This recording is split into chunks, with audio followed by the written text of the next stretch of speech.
Hello, my name is Shawn Peebles, and this is my interpersonal communication project for course HSCO 508 Studies in Interpersonal Communication.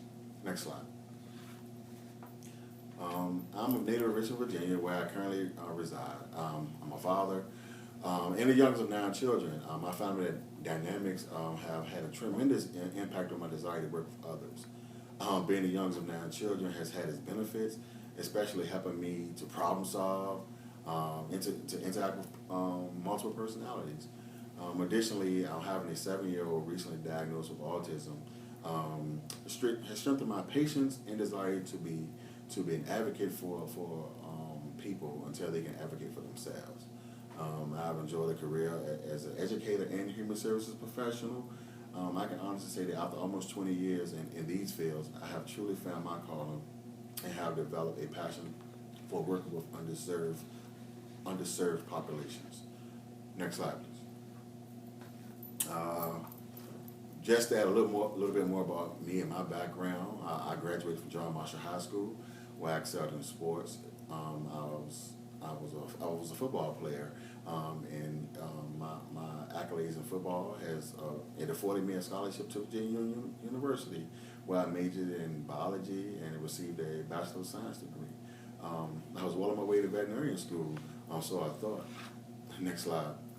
I took a year off, and in taking a year off, I decided to take a position as a program coordinator at Sacred Heart Ministries, an agency that provided tuition-free K through 2 schooling and adult education.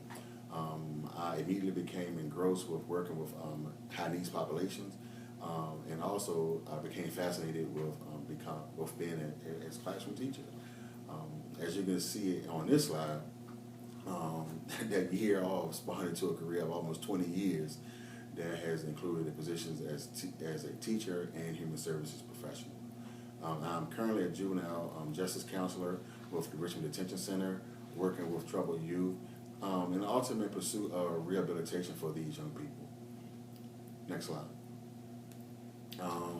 When I think about the overarching goal for my life as a human services provider, I guess I would ultimately have to say that I would like to instill qualities in youth, especially that will help them navigate through life as they become productive citizens and self-sufficient, educated, and accepting of God. Next slide. To put it simply, my overarching goal would be to help youth become productive citizens and positive contributors to humanity. Next slide. Studying Carbonell's 4 temperament model of human behavior. It came as no surprise to me that I was a strong S-type, passive, people-oriented. My large family dynamics and natural attraction to working with people were definite signs that Carbonell's description of my personality was very accurate. Next slide. As I mentioned previously, I'm classified as passive people-oriented. My complete profile suggests that I'm a CSI designation, which characterizes me as being steady, shy, compliant, cautious, inspiring, and influencing. All characteristics that I would have to agree with. What I didn't mention was that in my introduction that I have a relatively quiet demeanor, and which is described by Carbonell's model. It tends to make others comfortable around me, and also I can be very calming to others.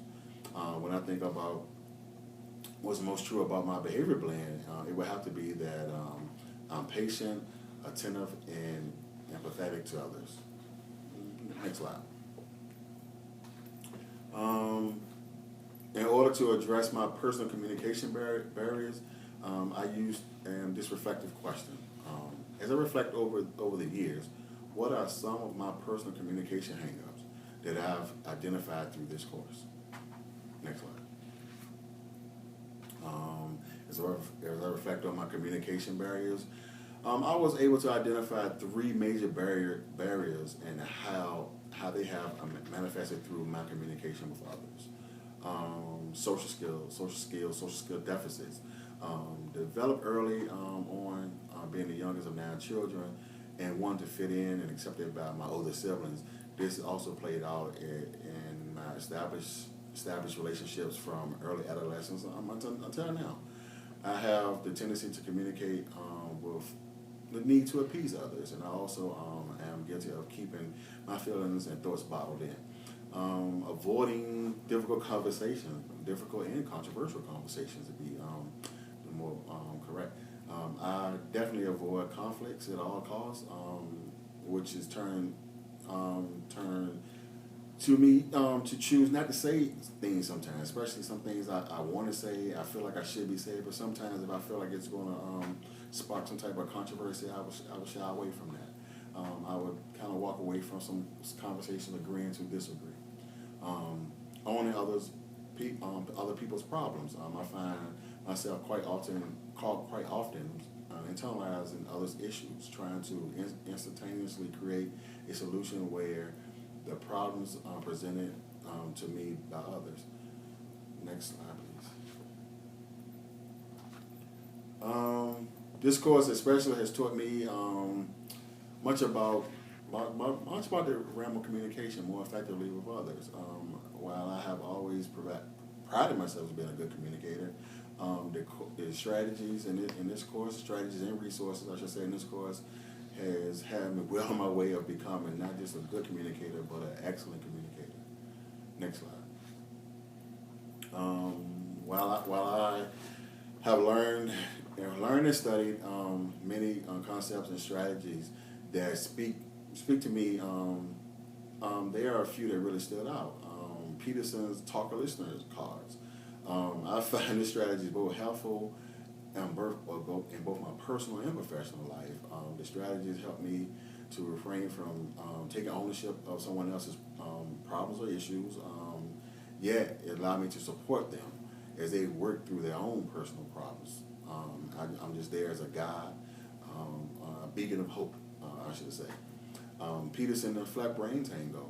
I find it's intriguing because it reminds me that when people are emotional, they are not always responsible for what they say or how they present themselves.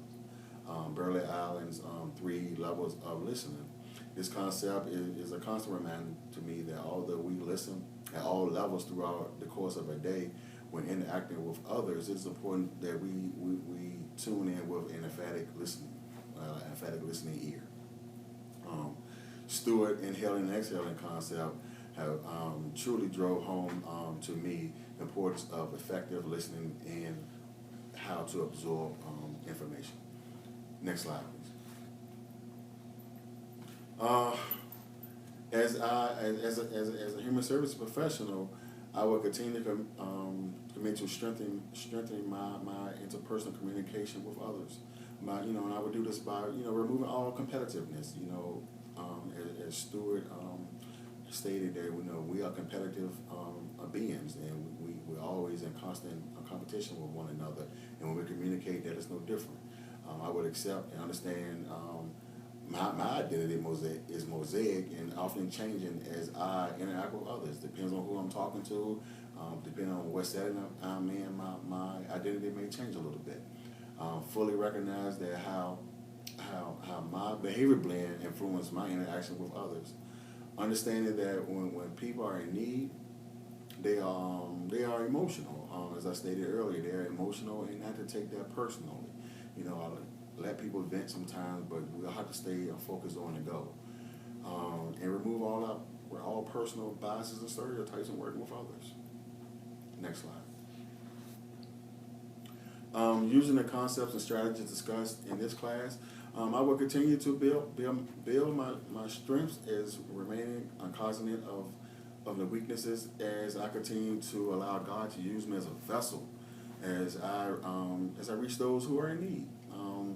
With even more attention to my personality profile, the impact of the biases of both implicit and explicit, and recognizing my limitations, I was sure to grow even more as I communicate with others.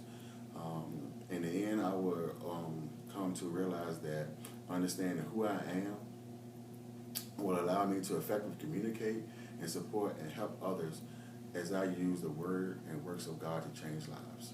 Thank you.